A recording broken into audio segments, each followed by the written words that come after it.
जहाँ करते हैं वास, ऐसा अद्भुत है मेरे भोलेनाथ का निवास। किसी मनुष्य की क्या औकात जो बिना बुलाए चला जाए मेरे प्रभु के पास।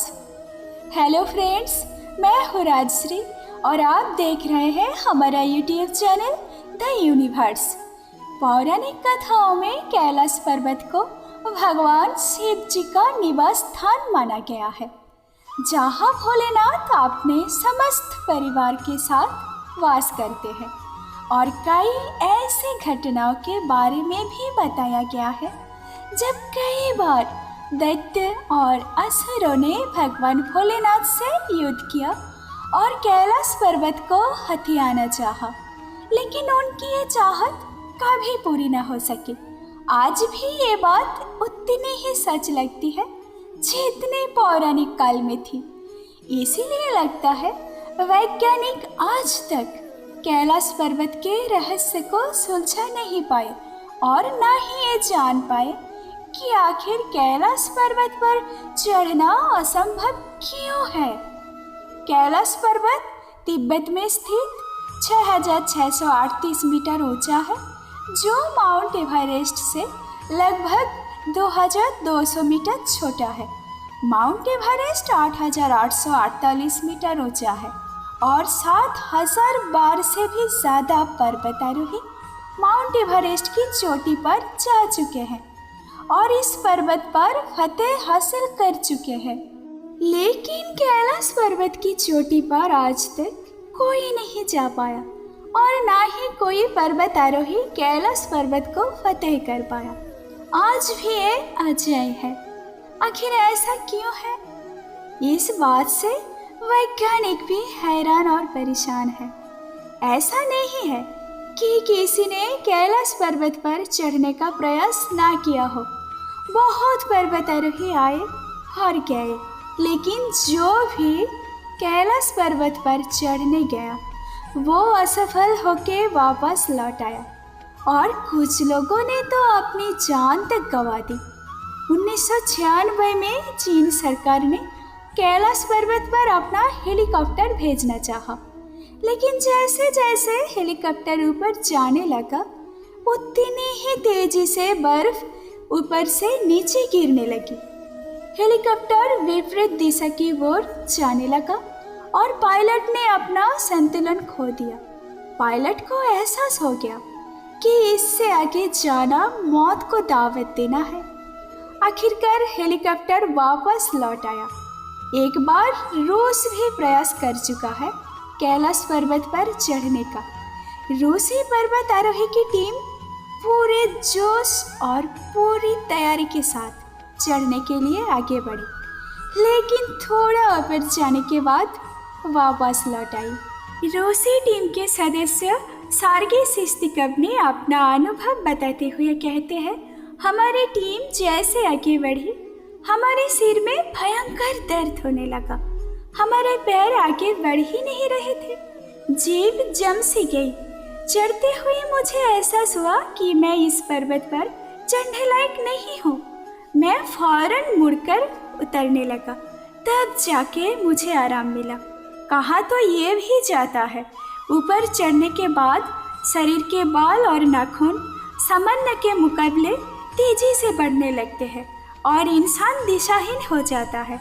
2004 की एक न्यूज़ रिपोर्ट के मुताबिक 1100 साल पहले एक तिब्बती बुद्ध योगी जिनका नाम मिलारेपा था, उन्होंने कैलाश पर्वत पर चढ़ाई की थी, लेकिन इस बात का उल्लेख उन्होंने कहीं नहीं किया और ना ही हमें कहीं मिला।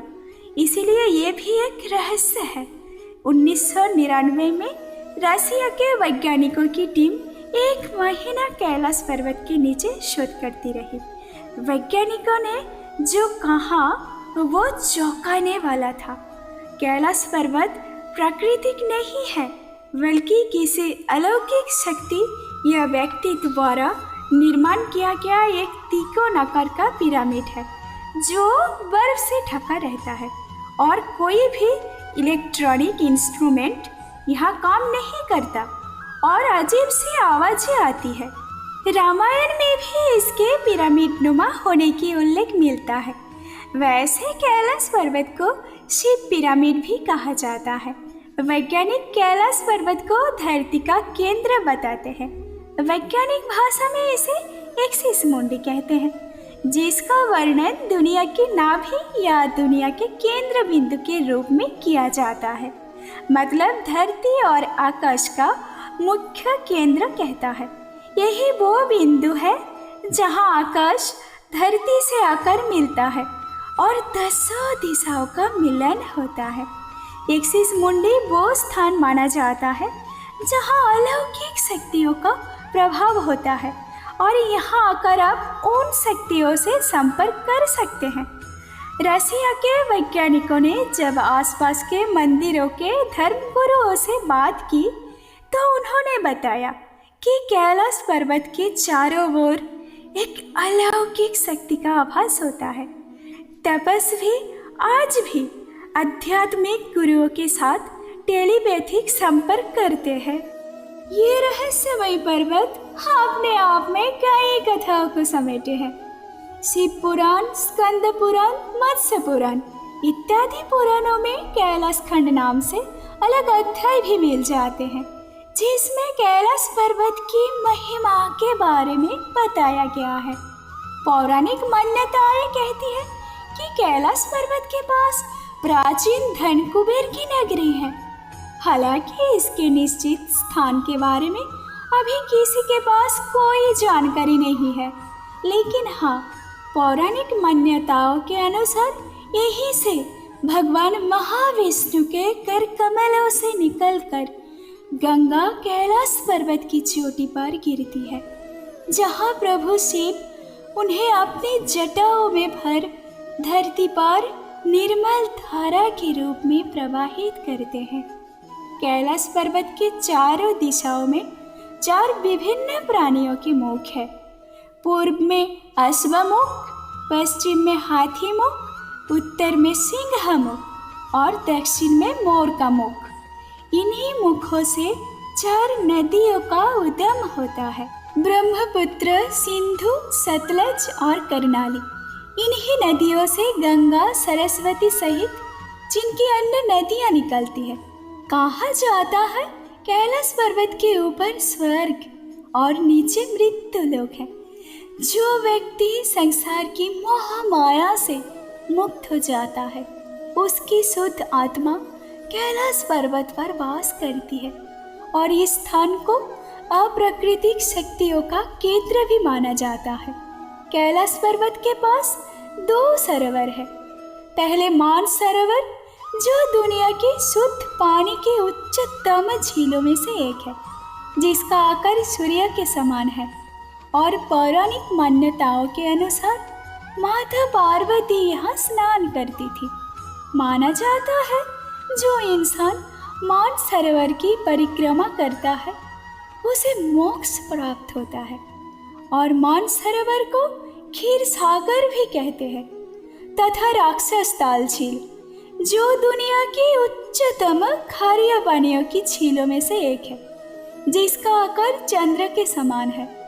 कहा जाता है लंकापति रावण ने राक्षसताल झील में स्नान किया था और इस झील में कोई जीव नहीं पनपता। वैज्ञानिक दृष्टि से देखें तो राक्षसताल झील में जहरीली गैस पाई जाती है, जो जीव जंतुओं के लिए कतई उचित नहीं है। ये दोनों झील सूर्य और चंद्र बल को प्रदर्शित करती है, जिसका संबंध सकारात्मक और नकारात्मक ऊर्जा से है। जब दक्षिण से देखते हैं तो एक स्वस्तिक चिन्ह वास्तव में देखा जा सकता है। वैज्ञानिक आज भी शोध कर रहे हैं। ये दोनों झील आसपास होने के बावजूद इनमें इतना अंतर क्यों है? मानसरोवर झील के पास जाने पर आपको निरंतर एक अद्भुत आवाज सुनाई देंगी। ध्यान से सुनने पर आपको वो आवाज डमरू या ओम की तरह लगेंगी। कहा जाता है भगवान शिव यहाँ अपनी तपस्या में लीन रहते हैं, इसीलिए इस तरह की आवाज आती है। लेकिन वैज्ञानिक बताते हैं जब हवाएं बर्फ से टकराती है तो इस तरह की आवाज उत्पन्न होती है। इसके बारे में आपकी क्या राय है, हमें कमेंट करके ज़रूर बताइए। कैलाश पर्वत से अलग अलग धर्म की मान्यताएं भी जुड़ी है।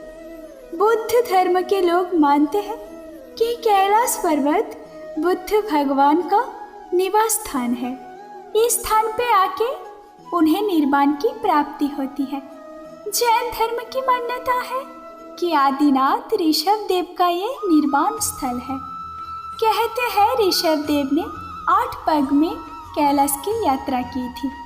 सिख धर्म के लोगों का मान्यता है कि गुरु नानक जी ने कैलाश पर्वत पर ध्यान किया था।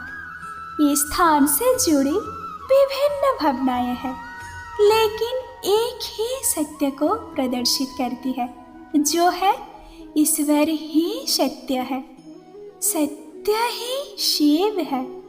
तमाम देशों के लोगों की धार्मिक आस्था और भावनाओं को देखते हुए अब कैलाश पर्वत पर चढ़ना प्रतिबंध कर दिया गया है।